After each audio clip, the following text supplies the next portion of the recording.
warahmatullahi wabarakatuh.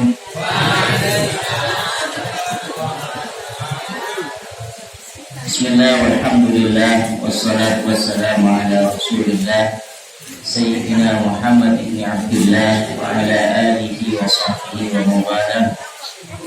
Allahumma akhrijna min dhulumatil wahmi wa akrimna bi nuril fahmi waftah alaina bi ma'rifatil ilmi wa sahhil akhlaqana bil ilmi waj'alna mimman yastami'una al-qawla fayattabi'una ahsana. Allahumma zidna bil ilmi wa zayyinna bil hilmi wa akrimna bit taqwa wa jannibna bil afiyah. Allahumma a'inna ala ma aqamtana fihi ma yurdika ya rabbal alamin. Yang kami hormati para alim, para ulama, para masyayikh, para ustadz, guru, para imam, hadirin hadirat yang dimuliakan Allah. Alhamdulillah, pada malam hari ini kita masih diberikan kesempatan, diberikan kesehatan, dan diberikan kenikmatan, sehingga kita semua mampu sekaligus bisa menghadiri pengajian rutin yang diadakan setiap malam bulan purnama. Hadirin yang dimuliakan oleh Allah, izinkan saya menyampaikan pengajian pada malam hari ini dengan berbahasa Indonesia, karena kalau berbahasa Jawa nanti bahasanya kurang enak didengar, karena saya memang orang Jawa, tetapi karena sering berpetualang sehingga bahasa Jawa sudah terkontaminasi, sudah bercampur-campur. Ya, karena saya sejak kecil belajar di satu komunitas di daerah yang berbahasa Madura. Dulu waktu mondok di ujung Jawa Timur, di situ pondok itu setiap hari berbahasa Madura. Lulus dari pondok kemudian dapat kesempatan sekolah di luar negeri juga tidak bahasa Jawa. Pulang dari sana kemudian ke Batam, juga bukan di Jawa. Pindah lagi ke Banjarmasin, pindah lagi ke Makassar, pindah lagi ke Surabaya, dan terakhir di Jogja. Jadi bahasa Jawanya sudah tercampur-campur. Sehingga izinkan malam hari ini saya akan menyampaikan pengajian ini dengan berbahasa Indonesia. Bapak Ibu yang dimuliakan Allah, kemarin saya mendapatkan WA dari Pak Nur untuk menghadiri pengajian malam hari ini, dan saya langsung mengiyakan. Ketika saya tanya temanya apa, temanya bebas. Karena temanya bebas, saya jadi bingung mau ngomong apa sekarang. Tetapi karena kebutuhan di YouTube katanya, maka butuh thumbnail, butuh judul. Tadi sore di WA, jadi judulnya apa ini? Ya nanti saja judulnya. Pokoknya saya ngomong saja, nanti kesimpulannya di akhir. Siapa yang bisa memberikan judul untuk thumbnail, maka saya berikan door prize.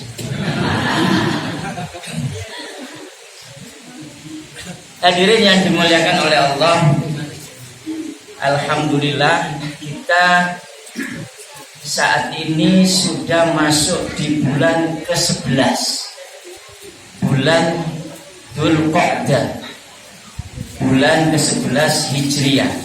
Itu artinya kita sudah di penghujung tahun 1444. Karena setelah Dzulqa'dah nanti Dzulhijjah, setelah itu Muharram, tahun baru. Ketika kita sudah masuk di Dzulqa'dah, itu artinya kita melewati Ramadan dan Syawal. Di bulan Ramadan yang lalu kita sudah banyak sekali melakukan ibadah. Puluhan rakaat kita sudah tunaikan. Puluhan, ratusan, mungkin ribuan ayat Al-Quran sudah kita lantunkan. Zakat pun sudah kita bayar. Sedekah mungkin tiap malam. dan banyak sekali amalan-amalan yang sudah kita lakukan selama bulan Ramadan. Dan itu kemudian masuklah 1 Syawal, kemudian kita saling bermaaf-maafan. Jadi 0-0, skornya 0-0. Terasa kita dilahirkan kembali dan kemudian kita bersih dari dosa. Pada saat yang sama, ketika kita sudah merasa bersih dari dosa, maka seringkali kita akan digoda menjadi manusia yang tidak membumi, menjadi manusia yang melangit. Manusia yang membumi itu artinya manusia yang sadar akan tugasnya sebagai manusia. Manusia yang sadar bahwa dia itu sebagai seorang hamba, abdun mamlukun lillah, hamba yang selalu dalam genggaman Allah Subhanahu wa ta'ala. Karena kita sebagai hamba, maka tugas kita memang menghamba. Itu sebabnya Imam Ar-Raghib Al-Asfahani dalam bukunya Az-Zari'ah ila Makarimi Syariah mengatakan bahwa tugas manusia diciptakan di muka bumi itu ada 3. Yang pertama tentu saja ibadah. Dan ini sesuai dengan ayat yang sering kita dengarkan, wa ma khalaqtul jinna wal insa illa liya'budun. Itu tugas pertama. Tugas yang kedua, manusia diciptakan di muka bumi itu untuk menjadi khalifah. Inni ja'ilun fil ardi khalifah, sebagai wakil Tuhan, sebagai duta Allah, sebagai wakil Allah di muka bumi. Tugas yang ketiga, manusia diciptakan di muka bumi ini yaitu sebagai imarah, sebagai pemakmur bumi. Itu sebabnya orang yang melakukan aktivitas yang tidak mencerminkan melestarikan bumi, memakmurkan bumi, maka bertentangan dengan syariat Allah. Hadirin yang dimuliakan oleh Allah, saya akan fokus pada tugas kita yang pertama. Tugas kita yang pertama al-ibadah. Seperti yang saya sampaikan di awal, ibadah yang sudah kita kerjakan selama Ramadan, mulai dari sholat tarawih, qiyamul lail, baca Al-Quran, dan yang lain-lainnya, itu semua adalah ibadah, kewajiban kita kepada Allah. Kita menunaikannya karena kita sebagai hamba Allah, semata-mata karena hamba Allah, maka kita melaksanakan perintah itu. Maka ibadah yang sudah kita kerjakan itu akan bernilai, itu akan menjadi levelnya meningkat kalau kemudian ibadah itu disertai dengan ubudiyah. Jadi kalau dalam bahasa Arab itu ada 3 istilah Bapak Ibu. Ada abdun, ada ma'budun, ada ibadatun, dan yang keempat ubudiyatun. Semua akarnya sama, ain ba'dan. Tetapi kalau kita baca di kamus, artinya itu memiliki korelasi yang sangat kuat. Abdun yang artinya hamba, itu ya kita semua ini. Statusnya kita apapun, status sosial kita, apapun jabatan kita, semua dari kita ini adalah abdun, hamba Allah. Tidak ada satupun orang yang keluar statusnya dari abdun. Jadi kita ini statusnya sebagai abdun, hamba Allah. Karena kita hamba Allah, Maka kita punya zat yang disembah, yaitu ma'budun, yang disembah. Yang ketiga, ibadatun. Ibadah di sini artinya semua aktivitas yang merupakan perintah Allah, baik itu ibadah yang sifatnya mahdhah maupun yang ghairu mahdhah, yang berhubungan dengan aktivitas kita setiap hari, baik itu muamalah kepada sesama manusia maupun muamalah kepada semua ciptaan Allah, baik itu yang hidup maupun yang mati. Itu semua masuk pada ranah atau masuk dalam lingkup ibadah. Jadi sholat kita, baca Al-Quran kita, puasa kita, zikir kita, itu semuanya ibadah. Nah, yang keempat ini yang seringkali kita lupa, atau paling tidak seringkali yang keempat, sifat ubudiyah ini tidak tercerminkan dalam diri kita. Padahal ulama mengatakan al-ibadatu bila ubudiyah la takfi. Ibadah itu kalau dilaksanakan sekedar ibadah yang amalia yang setiap hari kita kerjakan, sholat, puasa dan seterusnya, itu tanpa sifat ubudiyah itu tidak cukup. Ibadah yang dikerjakan tanpa ada sifat ubudiyah itu hanya sebagai rutinitas belaka. Lah, apa itu ubudiyah? Ubudiyah ini adalah sesuatu yang sifatnya rasa. Rasa yang ada di dalam diri setiap hamba, di mana dia merasa betul bahwa dirinya itu adalah seorang hamba yang lemah, hamba yang tidak berdaya, hamba yang butuh sandaran kepada zat yang lebih kuat darinya. Sehingga kita ketika melakukan ibadah itu menghadirkan sifat penghayatan yang penuh. Saya berikan contoh begini. Setiap kali kita selesai sholat, mungkin kita sering meminta, atau dalam bahasa agama doa. Padahal sebenarnya minta dan doa itu dua hal yang berbeda. Tidak semua permintaan itu menjadi doa. Permintaan yang menjadi doa itu ada syaratnya. Makanya di sini ad-du'a'u mukhul ibadah. Doa itu adalah otaknya ibadah.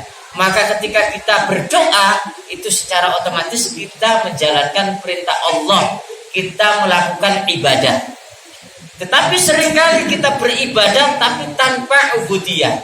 Ketika kita berdoa tidak menghadirkan sifat ubudiyah. Doa mungkin bisa kita hafalkan, doa mungkin kita bisa lafadzkan setiap hari, tetapi kita tidak menghayati apa yang kita doakan.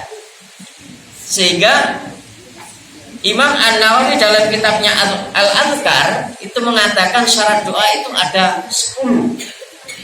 Salah satu yang menjadi penekanan dalam doa, permintaan yang disebut doa itu adalah sifat at-tadallul.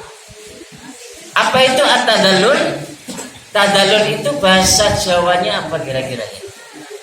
DP. Tahu nggak DP? DP itu merasa perlu betul kepada Allah untuk mengabulkan apa yang kita mintakan. Itu DP. Paham nggak Pak? DP. Bukan DP ya. Kalau DP itu beda lagi nanti. Itu jadi persik, jangan. Ya. Jadi berdoa itu harus disertakan dengan rasa di mana kita sangat membutuhkan apa yang kita minta, dan pada saat yang sama meyakini bahwa yang kita mintakan itu, ya, Allah bisa mengabulkan. Itu namanya sifat ubudiyah di dalam doa. Sama seperti kita sholat. Sholat itu jumhur ulama mengatakan sholat itu di dalam rukunnya tidak harus ada yang disebut sebagai khusyuk. Khusyuk itu di dalam fikih tidak menjadi rukunnya sholat. Artinya kalau ada orang sholat tapi tidak khusyuk, ya sah saja. Itu menurut banyak ulama. Tetapi Imam Al-Ghazali mengatakan sholat itu harus khusyuk, meskipun lahdhah minal lahadhat, meskipun sebentar. Jadi kalau sudah Allahu Akbar mulai dari takbir sampai salam itu pikirannya kemana-mana, ya kalau itu menurut fikih ya sah-sah saja. Kalau sudah ada takbirnya, ada baca Fatihahnya, ada rukuknya, ya sah saja. Tetapi kalau menurut Imam Al-Ghazali, sholat itu harus ada khusyuknya, meskipun sebentar. Meskipun sebentar, di mana ketika takbir sampai salam itu ada momen di mana dia khusyuk. Itu Imam Al-Ghazali. Makanya kemudian ketika berbicara tentang suratul Fatihah, maka ayat yang oleh para ulama menganjurkan jangan pernah sampai mengucapkannya dalam keadaan lalai. Lalai itu dalam arti ya sekedar dilafatkan tapi tidak dihayati. Apa itu? Iyyaka na'budu wa iyyaka nasta'in. Jadi dalam sholat itu minimal ketika kita membaca ayat iyyaka na'budu wa iyyaka nasta'in, itu kita menghayati. Bagaimana menghayati? Karena ini ada dua hal.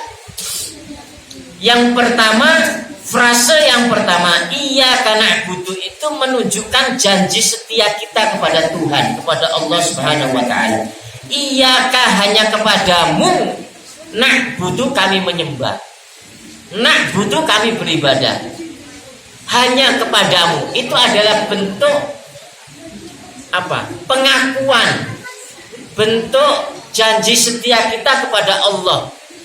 Tetapi pada saat yang sama, wa iyyaka nasta'in, karena kita itu diciptakan Allah memang menjadi makhluk, menjadi hamba yang dhaif. Wa khuliqal insanu dha'ifa, dan telah diciptakan manusia itu dalam keadaan lemah. Jadi kita itu manusia, makhluk yang lemah. Karena lemah, maka perlu frase yang kedua, yaitu wa iyyaka nasta'in, dan kepadamu nasta'in, kami mohon pertolongan.